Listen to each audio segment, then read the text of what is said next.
அ உங்கள லைக் இப்போ உன்கிட்ட வந்து இம்ப்ரெஸ் பண்ணணும் அப்டின்னா, அந்த பொண்ணுகிட்ட என்னென்னலாம் குவாலிட்டி இருக்கணும்? அந்த பொண்ணு பொண்ணா இருந்தா போதும். அவங்க அவங்களா இருந்தா போதும். இல்ல உண்மை தெரியுமா? இத நான் ரொம்ப பேசினா வந்து இந்த பிலாசபி பேசுற மாரி இருக்கும். அப்படி இல்ல. அவங்க அவங்களா இருந்துட்டா போதும். என்ன பொறுத்தவரைக்கும் ஒருத்தர இம்ப்ரெஸ் பண்றதுக்காக ஒரு விஷயம் பண்ணவே கூடாது. கரெக்ட்டா? நான் எவ்வளோ நேரம் உன்ன இம்ப்ரெஸ் பண்றதுக்காக நடிக்க முடியும் சொல்லேன். அவங்க முடியாது. அவங்களாவே இருந்துட்டாங்கன்னு வச்சுக்கோங்க, அது ரொம்ப ஜாலியா இருக்கும். என்ன இம்ப்ரெஸ் பண்றதுக்கு அவங்க அவங்களா இருந்தாவே போதும். மத்தபடி அவ்வளோதான். நீ நீ மேபி உன் கொஸ்டின் நீ கேட்டதுக்கு ஆன்ஸரா வரணும்னா, உங்களுக்கு ஃபியூச்சரா வரக்கூடிய ஒய்ஃபோட குவாலிட்டீஸ் கேட்ட அப்டின்னா வந்து, ஆ நானே வந்துர்றேன். அவ்வளோதானே. எனக்கு வந்து நான் நல்லா சாப்பிடுவேன்.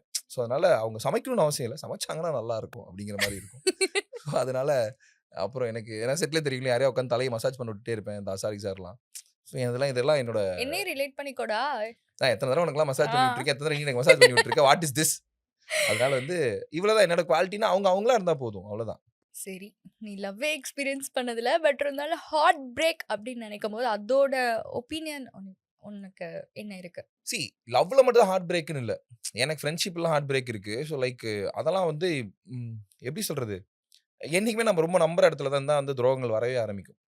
ஆ அது அதுலருந்து ஒரு பயம் என்ன ஆயிடுச்சுன்னா, இப்பலாம் வந்து யாரையுமே நம்ப தோணவே மாட்டேங்குது. நம்ம நம்புற இடத்துல தான் துரோகங்கள் அதிகமா வரும். இப்பலாம் பார்த்தோம்னா, இதெல்லாம் பார்த்துட்டு நம்ம யாரையுமே நம்பாம போயிட்டோம். அதுதான் இப்ப இருக்க அது ஒரு ஃபீல் வந்துருச்சுன்னு வச்சுக்கோங்களேன். நான் இங்க இருக்கேன்ல இந்த ஜென்ஸி கிட்ஸ் மத்தபடி எல்லாருமே சொல்ற விஷயம் என்னன்னா, பிரேக்கப் என்னால தாங்க முடியல. அப்படி இப்படின்னு நெறைய சொல்றாங்கல்ல. நீ உடையலன்னா உன்னால உருவாகவே முடியாது. லைஃப்ல நீ உடையணும். சி ஒரு எலும்பே உடைஞ்சா அதுக்கப்புறம் அதுக்கு மேல கால்சியம் எல்லாமே ஃபார்ம் ஆகி ரொம்ப ஸ்ட்ராங் ஆகும். நீ எப்பலாம் உடையிறியோ அதுக்கப்புறம் நீ இன்னும் ரொம்ப ஸ்ட்ராங் ஆவ. தயவு செஞ்சு பிரேக்கப்ஸ ஃபேஸ் பண்ணுங்க. ஆனா அது எப்படி ஃபேஸ் பண்றங்கிறதுல தான் இருக்கு. ஒரு ஒரு ஹார்ட் பிரேக் ஆயிடுச்சுன்னா, நான் குடிச்சா சரியாயிருவேனா? சத்தியமா கிடையவே கிடையாது. இல்ல நான் வேற ஏதாவது பழக்கத்துக்கு அடிமையான சத்தியமே கிடையாது. ஓகேவா?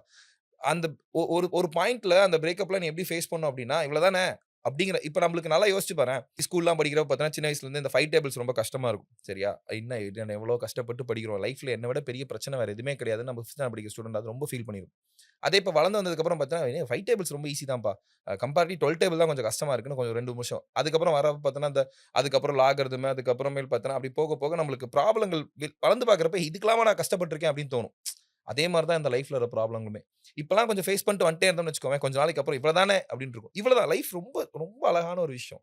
அது வந்து இவ்வளவு தானா அப்படின்னு விட்டுறணும்.